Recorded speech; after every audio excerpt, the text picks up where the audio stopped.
Hello বন্ধুরা, সুপর্ণার সবাইকে স্বাগত। আশা করছি আপনারা সবাই ভালো আছেন। আজকের আমার রেসিপি ডালের বড়া দিয়ে চিংড়ির তরকারি। বন্ধুরা, আমি এখানে 200 গ্রাম খেসারির ডাল নিয়েছি। ডালটা আমি 3 ঘন্টা ভিজিয়ে রেখে বেটে নিয়েছি। এখানে দুটো মাঝারি সাইজে আলু নিয়েছি। আলু দুটো আমি কেটে নেব। চিংড়ি আমি ভালো করে ধুয়ে কেটে নিয়েছি। এখানে নুন আর হলুদ দিয়ে আমি চিংড়িটা খুব ভালো করে মাখিয়ে নিচ্ছি। আমি এখানে 150 গ্রাম চিংড়ি নিয়েছি, আপনারা মনে করলে বেশি চিংড়ি নিতে পারেন। আমার চিংড়িটা এভাবে একটু মাখিয়ে নিলাম। ডালটা আমি বেটে নিয়েছি। ডাল বাটার মধ্যে আমি একটু নুন, একটু হলুদ গুঁড়ো, একটু লঙ্কা গুঁড়ো দিয়ে দিলাম। দিয়ে আমি খুব ভালো করে হাত দিয়ে মাখিয়ে নিচ্ছি। ডালটা এভাবে খুব ভালো করে একটু মাখিয়ে নিতে হবে। ডাল বাটাটা আমার মাখানো হয়ে গেছে। আলুগুলো আমি ডুমো ডুমো করে কেটে নিয়েছি। এবার গ্যাস জ্বালিয়ে দিচ্ছি। কড়া আমার গরম হয়ে গেছে। আমি এখানে সাদা তেল দিয়ে দিলাম। আমি সাদা তেলে রান্না করছি, আপনার মনে করে সরষের তেলে করতে পারেন। দেখুন বন্ধুরা, আলুগুলো আমি প্রথমে ভেজে নেব। আলুগুলো দিয়ে দিলাম। দিয়ে আমি একটুখানি নুন আর একটুখানি হলুদ গুঁড়ো দিয়ে দিলাম। দিয়ে আলুগুলো খুব ভালো করে লাল লাল করে কষিয়ে আমি ভেজে নেব। এভাবে খুব নেড়ে চেড়ে ভালো করে আলুগুলো ভেজে নিতে হবে। দেখুন বন্ধুরা, আলু ভাজা আমি নামিয়ে নিয়েছি। ওই কড়ার মধ্যে আমি কয়েকটা বড়া দিয়ে দিলাম।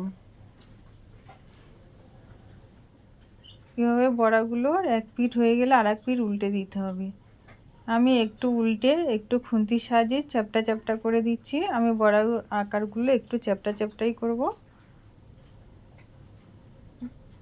এভাবে বড়াগুলো একটু উল্টে দিলাম। দিয়ে আর এক পিঠ আমি একটু লাল লাল করে ভেজে নেব। দেখুন বন্ধুরা, বড়াগুলো কত সুন্দর দেখতে হয়েছে। বড়াগুলো আমি তুলে নিচ্ছি।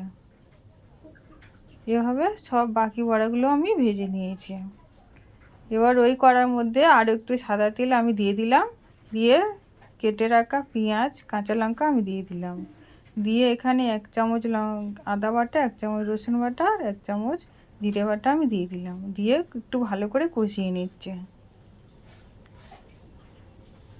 এবার চিংড়িগুলো আমি দিয়ে দিলাম। দিয়ে চিংড়িটাও খুব ভালো করে কষিয়ে নিতে হবে। এভাবে বন্ধুরা খুব ভালো করে একটু চিংড়িগুলো ভেজে নিতে হবে। এবার আমি ভেজে রাখা আলুগুলো দিয়ে দিলাম। দিয়ে আলুটা খুব ভালো করে আমি কষিয়ে নিচ্ছি। এভাবে চিংড়ি, আলু, মশলাগুলো খুব ভালো করে কষিয়ে নিতে হবে।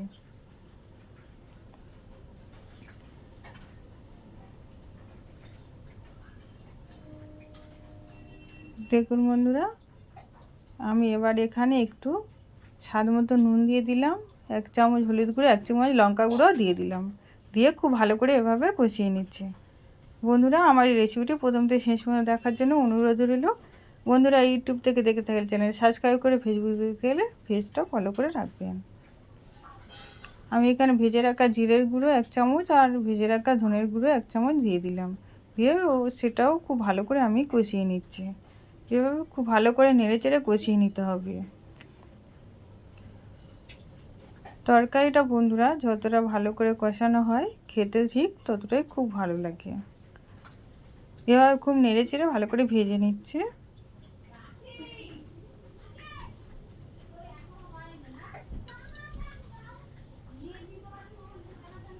এবারে বন্ধুরা আমি এখানে পরিমাণ মতো জল দিয়ে দিলাম। পরিমাণ মতো জল দিয়ে আমি তরকারিটা সিদ্ধ হতে দেব। একটু খুন্তি দিয়ে আমি চারিদিকে একটু নেড়ে চেড়ে নিচ্ছে। এবার 5 মিনিটের জন্য আমি চাপা দিয়ে দিলাম। দেখুন বন্ধুরা, 5 মিনিট পরে খুলে দেখাচ্ছি। আমার এখানে তরকারির আলুগুলো সিদ্ধ হয়ে গেছে। এই সময় আমি বড়াগুলো দিয়ে দিলাম। দিয়ে একটু নেড়ে চেড়ে নিচ্ছে।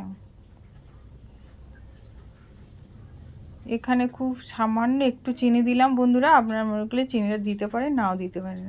ডালের বড়া আছে তাই আমি এখানে একটু চিনি দিয়ে দিলাম। চিনি দিলে তরকারির স্বাদটা আরও খুব ভালো হয়। আমি একটুখানি খুন্তি দিয়ে নেড়ে চেড়ে নিলাম। আমি এখানে আরও 3 মিনিটের জন্য চাপা দিয়ে দিলাম। 3 মিনিট পরে খুলে দেখাচ্ছি, দেখুন বন্ধুরা কত সুন্দর হয়েছে তরকারিটা। আমি আর একটু নেড়ে চেড়ে নিচ্ছি। আমার তরকারিটা প্রায় হয়ে এসেছে।